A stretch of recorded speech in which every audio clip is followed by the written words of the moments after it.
Із попереднього відео ми дізналися про особливості письмових робіт та творчих завдань у школі, а також як уникнути плагіату і порушень академічної доброчесності під час їх виконання. У цій лекції поговоримо про оцінювання і його роль у формуванні сприятливого академічно доброчесного середовища в класі. Оцінювання пов'язане одразу з кількома базовими принципами академічної доброчесності – чесністю, довірою та справедливістю.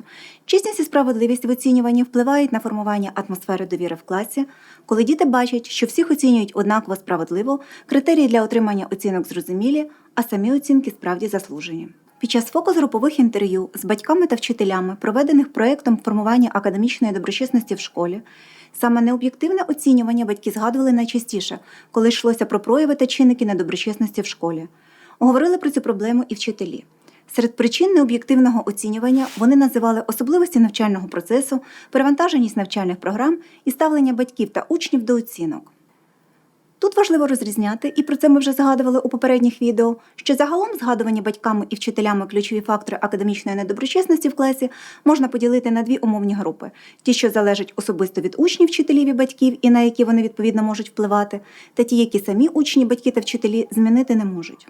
Учителі не можуть змінити надмірного, неврегульованого навантаження навчальних програм, проте в їхніх силах зробити процес оцінювання максимально прозорим та справедливим і пояснити учням вимоги та об'єктивні критерії для отримання балів. У підході до оцінювання важливо звернути увагу на кілька моментів. Важливо, щоб зі свого боку учні також правильно зрозуміли значення і роль оцінок для своєї освіти, що оцінки – це результат оцінювання їхньої роботи та зусиль, обов'язковий елемент, але жодним чином не основна мета у навчанні. Необхідно також, наскільки це можливо, вести роз'яснювальну роботу з батьками на батьківських зборах або під час особистих зустрічей. Часто саме через постійне нагадування про важливість оцінок з боку батьків діти відчувають надмірний стрес і напругу, які своєю чергою штовхають їх до проявів академічної недоброчесності – здобути оцінку за будь-яку ціну. Важливо також продемонструвати учням, що чесна, сумлінна праця і докладені зусилля винагороджуються, і що самостійно виконана робота має високу цінність, якою не можна нехтувати. Насамперед це стосується такого явища, як списування, яке вчителі-учасники фокус-групового дослідження академдоброчесності назвали найпоширенішим серед учнівства видом порушення. Звісно, що культуру добровільного списування, яка формувалася десятиліттями, коли учні діляться виконаними завданнями, неможливо змінити швидко. Тож необхідно пояснювати учням, що зусилля і час – це інвестиція у власні знання, які певним чином оцінюються. Для прикладу можна навести іспити ЗНО або співбесіду для працевлаштування на омріяну роботу.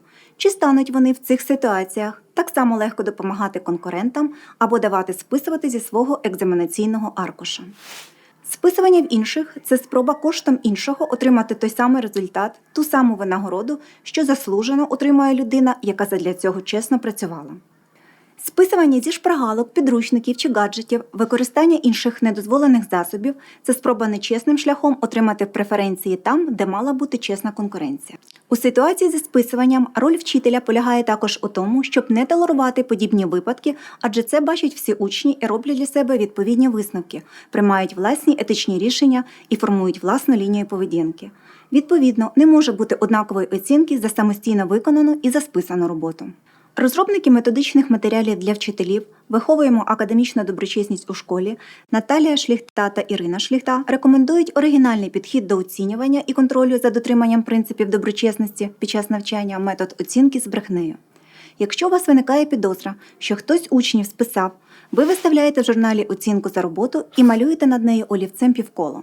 Якщо такі оцінки з півколами накопичуються або ж з'являється оцінка в колі, доведений факт академічної недоброчесності, усі бали з брехнею анулюються. Тоді учень або учениця має пройти матеріал знову. Якщо ж нових підозр не виникне, ви можете стерти на півкола. Це означатиме, що учню чи учениці вдалося довести свою доброчесність. Подібний підхід до оцінювання змалював в своєму оповіданні «Одиниця з обманом» дитячий письменник Всеволод Нестайко. Взаємооцінювання англійською peer-to-peer assessment – навчальний прийом, за якого учні спільно з учителем чи вчителькою розробляють правила і критерії оцінювання та оцінюють навчальні досягнення одне одного. Такий метод активізує одразу кілька факторів, пов'язаних із формуванням культури доброчесності в класі. Він привчає учнів до чітких вимог щодо оцінки та формує у них партнерські стосунки, повагу одне до одного. Розробники навчальних занять з формування академічної доброчесності у середній школі пропонують використовувати метод peer-to-peer під час оцінювання конкретних письмових завдань. Як приклад, розглянемо заняття з написання есе та подальшу роботу учнів у парах з практикуванням методів взаємооцінювання. На початку заняття вчитель чи вчителька розповідає, що таке есе, його характеристики, з чого воно складається та основні етапи роботи над ним, наводить приклади. Потім учні виконують завдання, пишуть власні есе, після чого діляться на пари.